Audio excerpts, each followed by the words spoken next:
여러분 안녕하세요, 블랙입니다. 원래 제가 이번에는 한국의 경제 상황을 체크해 드린다고 했었는데요. 그런데 자고 일어났더니 갑자기 엔비디아가 10% 정도 하락해서 오늘은 이것을 먼저 체크해 보는 시간을 갖겠습니다. 양해를 부탁드리겠습니다. 요즘 미국 증시가 좋지 않습니다. 정확히 말씀드리면 반도체 섹터의 상황이 좋지 않죠. 특히 간밤에는 엔비디아가 10%, 슈퍼마이크로 컴퓨터는 23%나 하락하면서 인공지능 섹터의 강세장이 완전히 끝난 게 아닌가 하는 우려가 나오고 있습니다. 도대체 미국 반도체에 무슨 일이 있는지 하나씩 체크해 보겠습니다. 위쪽은 엔비디아의 일봉 차트입니다. 3월 달에 더블탑을 형성한 이후에 줄줄줄 흘러내리더니 갑자기 하루 만에 10% 정도 빠져버렸습니다. 그리고 슈퍼마이크로 컴퓨터는 최근에 삼각수렴 패턴을 형성하다가 삼각수렴의 끝자락에서 23%나 빠지는 모습이 나왔습니다. 그렇게 좋은 패턴은 아닙니다. 그리고 이 두 종목뿐만 아니라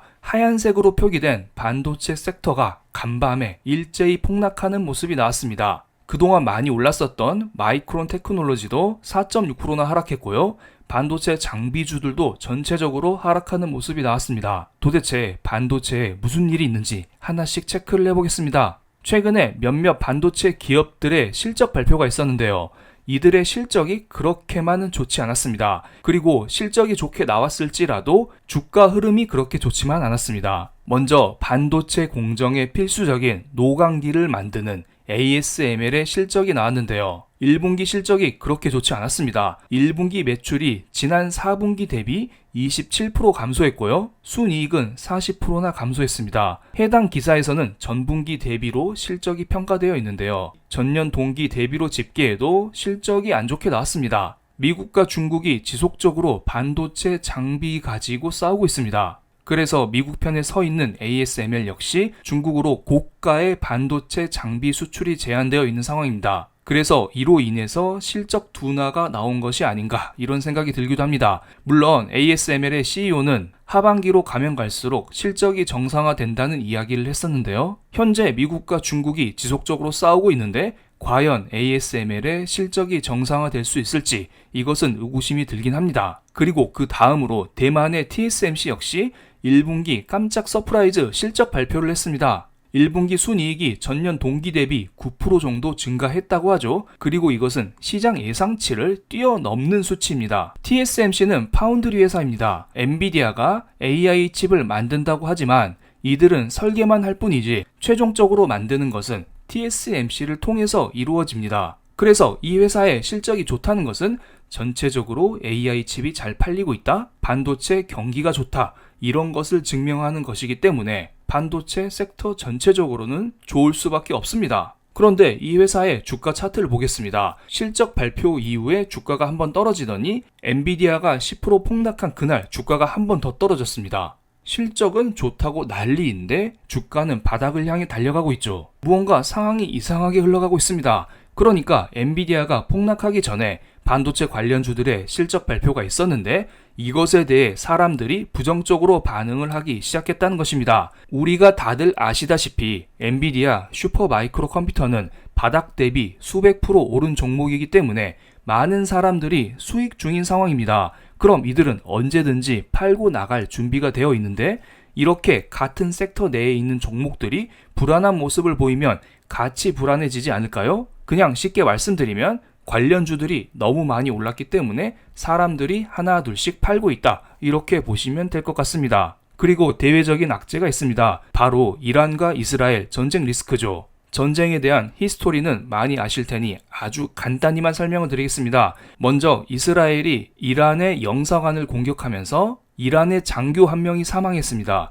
그래서 이란은 이것을 보복하기 위해서 이스라엘을 향해 미사일 공격을 했죠. 자, 이제 이스라엘이 이란을 향해 재보복하느냐 마느냐, 이것이 중요한 상황이었는데요. 한국 시각 기준으로 4월 19일 점심쯤에 이스라엘이 이란의 본토를 공격했다는 소식이 들려왔습니다. 그리고 이란의 핵시설이 있는 이스파한, 나탄즈 이 부근에서 폭발음이 들렸다라는 소식이 있었습니다. 그런데 재밌는 게 하나 있죠. 이란 측이 이번 공습으로 인해서 아무런 피해가 없었다는 이야기를 했습니다. 그냥 이스라엘이 드론 몇 개가 왔다 갔다 하길래 이것을 격추했을 뿐이다. 방공 시스템을 가동해서 이것을 격추했고 이 폭발음을 너네가 들었다.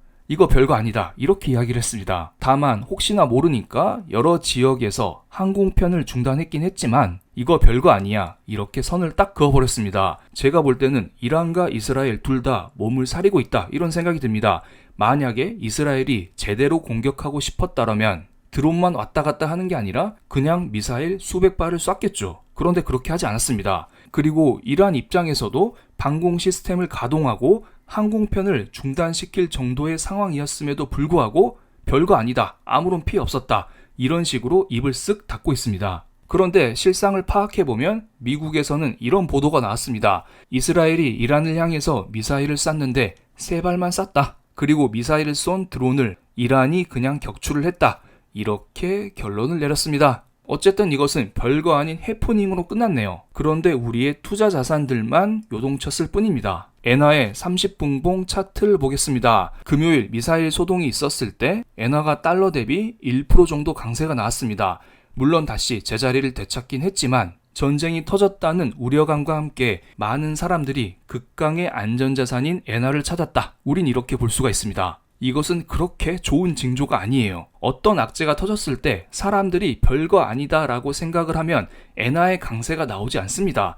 그런데 어떤 악재가 터졌을 때 사람들이 이것을 심각하게 인식했다면 엔화의 강세가 이런 식으로 바로바로 나오게 됩니다. 만약에 다음번에 이러한 비슷한 일이 나온다면 엔화의 강세가 또 한 번 나오면서 우리의 투자 자산들이 흔들릴 가능성을 염두에 둬야 될 것 같습니다. 그리고 이번에는 달러 인덱스의 30분봉 차트를 보겠습니다. 금요일 점심쯤 미사일 소동이 터졌을 때 달러 역시 강세가 나왔습니다. 그러니까 금요일 점심 때 달러는 소폭 강세가 나왔고 엔화는 이것보다 1% 더 강세가 나왔다. 우린 이러한 것을 알 수가 있습니다. 그리고 장중에 엔화 강세가 나왔기 때문에 니케이 지수가 2.5%나 빠지는 모습이 나왔습니다. 지금 사람들이 불안해하고 있다는 생각이 들어요. 이란과 이스라엘이 서로 몸을 사리고 있지만 전쟁이 안 일어난다고는 말씀을 못 드리는 상황입니다. 그래서 지금까지 증시가 많이 올라왔기 때문에 수익 본 사람들이 일단 수익화를 하는 게 아닌가 이런 생각이 듭니다. 그럼 인공지능 강세장은 완전히 끝났을까요? 우리는 모두 다 팔고 이제 떠나야 할까요? 이것은 과거 2021년, 2022년 테슬라의 일봉 차트인데요. 테슬라는 그때 당시 한번 떨어지긴 했었지만 이내 곧 반등하는 모습이 나왔고요. 그리고 또 떨어졌다가 반등했다. 떨어졌다 반등했다. 이러한 모습을 반복하곤 했습니다. 그러니까 어떤 섹터의 대장주가 한번 떨어졌다고 해서 그렇게 바로 추락하진 않습니다. 이때 당시에 테슬라는 강력한 성장성을 기반으로 꾸준한 실적 개선이 나오고 있는 상황이었거든요. 회사가 성장한다는 보장만 되어 있다면 주가는 단순히 폭락하지 않습니다. 그리고 엔비디아 역시 꾸준히 성장하는 회사이기 때문에 그냥 단순히 폭락하진 않을 거라고 봅니다. 어느 정도 조정은 나오겠지만 만약에 가격이 충분히 싸진다면 사람들의 대기 수요가 여전히 있기 때문에 다시 한번 반등을 주지 않을까요? 그리고 가격이 싸지는 도중에 만약에 전쟁이 종료되었다 이러한 소식만 들려도 주가는 이내 곧 반등할 수 있을 것으로 보입니다. 그리고 5월 초에는 연준회의가 있습니다.